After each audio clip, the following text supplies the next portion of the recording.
सुप्रभात प्यारे बच्चों। हम सब अभी कक्षा 12 कला वर्ग विषय हिंदी के काव्य खंड का द्वितीय पाठ जगन्नाथ दास रत्नाकर द्वारा रचित उद्धव शतक से अवतरित उद्धव प्रसंग के लगभग 9 पदों का अध्ययन कर लिया था, लेकिन अब हम सब उसके आगे के पदों का अध्ययन नहीं करेंगे क्योंकि उत्तर प्रदेश सरकार द्वारा पाठ्यक्रम 30% कम कर दिया गया है। अब हम लोगों को उद्धव प्रसंग न पढ़कर जगन्नाथ दास रत्नाकर द्वारा रचित गंगा अवतरण के पदों का संदर्भ सहित व्याख्या पढ़ेंगे। जगन्नाथ दास रत्नाकर द्वारा रचित गंगा अवतरण एक खंड काव्य है। इस खंड काव्य में रत्नाकर जी ने सगर पुत्रों के उद्धार के लिए महाराजा भगीरथ की तपस्या के परिणाम स्वरूप गंगा के पृथ्वी पर आगमन का वर्णन किया है। एक बार पुनः सुनिए ध्यान से। प्रस्तुत खंड काव्य में रत्नाकर जी ने सगर पुत्रों के उद्धार के लिए महाराजा भागीरथ की तपस्या के परिणाम स्वरूप गंगा के पृथ्वी पर आगमन का वर्णन किया है। प्रस्तुत छंदों में गंगा के आकाश से पृथ्वी की ओर, ध्यान से सुनिएगा, प्रस्तुत छंदों में गंगा के आकाश से पृथ्वी की ओर तीव्र वेग से आने एवं शिव जी की जटाओं में धारण किए जाने का काव्यमय चित्रण हुआ है। हम सब ये बहुत पहले से ही इस कथा को जानते ही होंगे। आइए सबसे पहले पद का हम लोग व्याख्या करेंगे। व्याख्या करने से पहले पद का हम लोग वाचन कर लेते हैं। निकषी कमंडल तय उमंडी नभ मंडल खंडति धाई धार अपार वेग सौ वायु विहंडति भयो घोर अति शब्द धमक सौ त्रिभुवन गतर्जे महामेघ मिलि मनहु एक संग ही सब गर्जे। प्रस्तुत काव्य रोला छंद में लिखी गई है। प्रस्तुत छंद में कवि रत्नाकर जी ने ब्रह्मा जी के कमंडल से अपार वेग के साथ निकलती हुई गंगा का ओजपूर्ण वर्णन किया है। एक बार पुनः ध्यान से सुनिए। प्रस्तुत छंद में कवि रत्नाकर जी ने ब्रह्मा जी के कमंडल से अपार वेग के साथ निकलती गंगा का ओजपूर्ण वर्णन किया है। रत्नाकर जी कहते हैं, निकषी कमंडल तय का अर्थ है उस ब्रह्मा के कमंडल से, निकषी निकल कर धार गंगा की धारा बड़े उद्वेग और उल्लास के साथ नवमंडल खंडती, नवमंडल आकाश मंडल को, खंडती का अर्थ है चीरती हुई, उमंडी का अर्थ है उमड़ाती हुई, अपार वेग अत्यंत तीव्र गति के साथ, वायु विहंडती, वायु का अर्थ है हवा, विहंडती का चीरती हुई, धाई का अर्थ दौड़ चली है।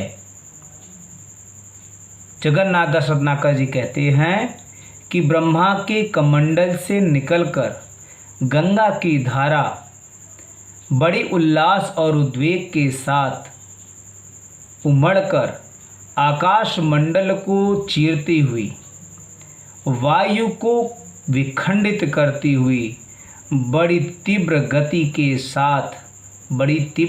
के साथ या अपार वेग के साथ दौड़ चली है।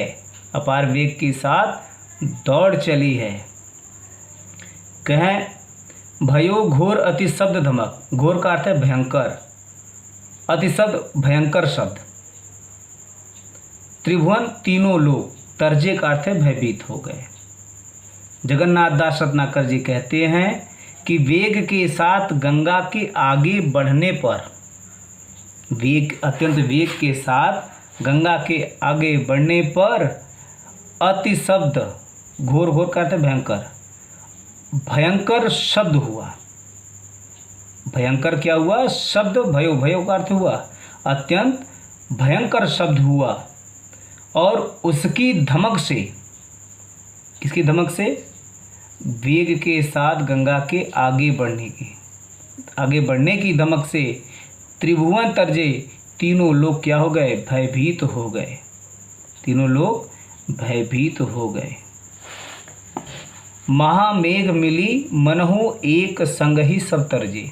यहाँ उत्प्रेक्षा अलंकार का प्रयोग किया गया है, अनुप्रास अलंकार भी है। महामेघ अर्थात प्रलयकालीन। महामेघ का अर्थ क्या है? प्रलयकालीन। मेघ अर्थात बादल। मिलकर, मनहु का अर्थ है मानो, एक संग ही, एक साथ, सब गरजे सभी बादल। गरजे का अर्थ गर्जना करने लगे। जगन्नाथ दास रत्नाकर जी कहते हैं कि गंगा के उतरने का वेग इतना प्रचंड था, गंगा के उतरने का वेग इतना प्रचंड था कि मानो प्रलय काल के बादल मिलकर एक साथ गर्जना करने लगे हो या गर्जना कर रहे हो। एक बार पुनः प्रस्तुत रोला छंद का हम व्याख्या सुनेंगे, देखेंगे कि ब्रह्मा के कमंडल से निकलकर गंगा की धारा बड़े उल्लास और उद्वेग के साथ उमड़कर आकाश मंडल को चीरती हुई, वायु को विखंडित करती हुई अपार वेग के साथ बड़ी तीव्र गति के साथ दौड़ती हुई चली आ रही है। कहते हैं वेग के साथ आगे बढ़ने पर घोर अतिशब्द भयो, अत्यंत भयंकर शब्द हुआ। कह उस भयंकर शब्द की धमक से तीनों लोग क्या हो गए? भयभीत हो गए।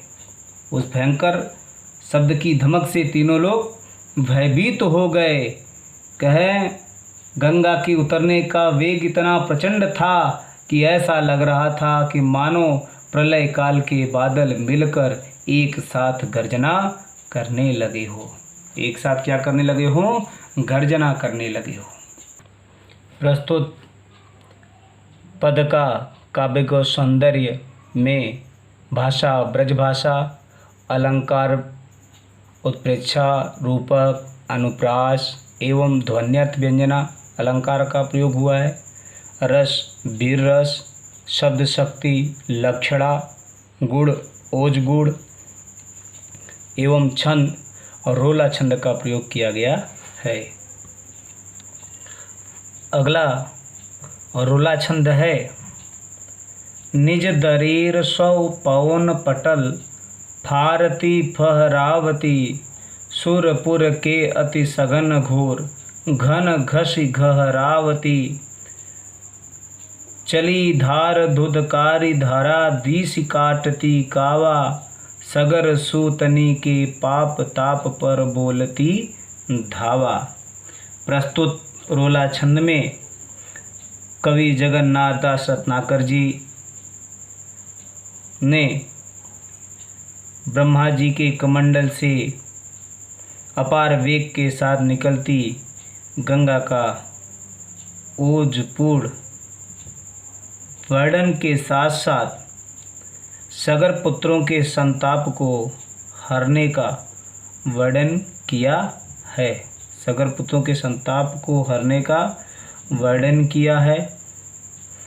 आइए देखते हैं। निज दरेर, निज का अर्थ है अपनी, दरेर का अर्थ है रगड़ के, पवन पटल का अर्थ है पवन रूपी पर्दे को, फारती पहरावती का अर्थ है फाड़ती हुई, सुरपुर का अर्थ है स्वर्गलोक, सुरपुर का अर्थ क्या है, स्वर्गलोक के, अति का अर्थ है अत्यंत, सघन का अर्थ है घने, घोर का अर्थ है भयंकर, घन का अर्थ है बादल, घसी का अर्थ है घिसती हुई, घसी का अर्थ है घिसती हुई, घरावती का अर्थ है कोलाहल करती हुई, क्या करती हुई, कोलाहल करती हुई, धरा दिशि, धरा का अर्थ है पृथ्वी, दिशि का अर्थ है दिशाओं, काटती कावा का अर्थ है चक्कर काटती हुई, काटती कावा का अर्थ क्या है, चक्कर काटती हुई, सगर सूतनी, सूतनी का अर्थ है पुत्र, सगर के पुत्रों के, पाप तथा संताप पर, बोलती धावा, धावा का अर्थ है चढ़ाई करती हुई, चढ़ाई करती हुई। आइए व्याख्या देखते हैं। जगन्नाथ दास रत्नाकर जी कहते हैं कि गंगा की धारा निज दरेर अपनी रगड़ से पवन रूपी पर्दे को, पवन रूपी पर्दे को, यहाँ देखिए रूपक अलंकार का प्रयोग है, गंगा अपनी धारा से, गंगा अपनी धारा से, धारा की रगड़ से पवन रूपी पर्दे को फाड़ती हुई, पवन रूपी पर्दे को फाड़ती हुई तथा स्वर्गलोक के अत्यंत घने भयंकर बादलों को घसीटती हुई, कोलाहल करती हुई, दुत्कारी कोलाहल करती हुई, पृथ्वी की दिशाओं का चक्कर काटती हुई, पृथ्वी की दिशाओं का चक्कर काटती हुई, राजा सगर के पुत्रों के पाप संताप पर चढ़ाई करती सी हुई अत्यंत वेग के साथ आगे बढ़ रही है। एक बार हम पुनः इसकी व्याख्या देखेंगे कि गंगा अपनी धारा की रगड़ से पवन रूपी पर्दे को फाड़ती हुई, स्वर्गलोक की अत्यंत घने भयंकर बादलों को घसीटती हुई, कोलाहल करती हुई, पृथ्वी के दिशाओं का चक्कर काटती हुई, सगर के पुत्रों के पाप संताप पर चढ़ाई करती हुई अत्यंत वेग से आगे बढ़ी है। प्रस्तुत रोला छंद का जो मैंने अभी पहले पद का काव्य का सौंदर्य बताया है, ठीक वही काव्य सौंदर्य प्रस्तुत पद का भी होगा। यहाँ पर हमने बताया था रूपक अलंकार का प्रयोग, साथ ही साथ यहाँ अनुप्रास अलंकार का प्रयोग किया गया है। भाषा ब्रज भाषा है, रस भी रस, शब्द शक्ति लक्षणा, गुण ओज तथा छंद और रोला छंद का प्रयोग किया गया है।